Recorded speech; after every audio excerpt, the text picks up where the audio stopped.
700க்கும் மேற்பட்ட உயிர்களுடன் அந்தரத்தில் ஊசலாடிய ரயில்.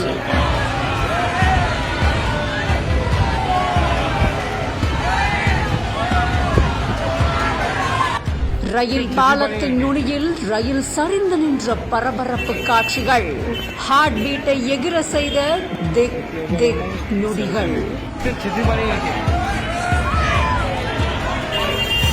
செம்பூர் மற்றும் பக்தி பூங்காவுக்கு இடையே மைசூர் காலனி நிலையம் பக்கத்துல மும்பை மோனோ ரயில் சிக்கி தவிச்சு சுமார் 700க்கும் மேற்பட்ட பயணிகள் மீட்கப்பட்டு வர்றதா BMC தெரிவிச்சிருக்காங்க.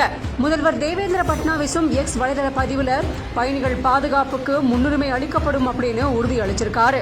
தீயணைப்பு படை அதிகாரிகள் மீட்பு பணியை தொடங்குறதுக்கு முன்னாடியே பயந்து போன பயணிகள் ரயிலோட ஜன்னல்களை உடைக்க முயற்சித்ததா கூறப்படுது.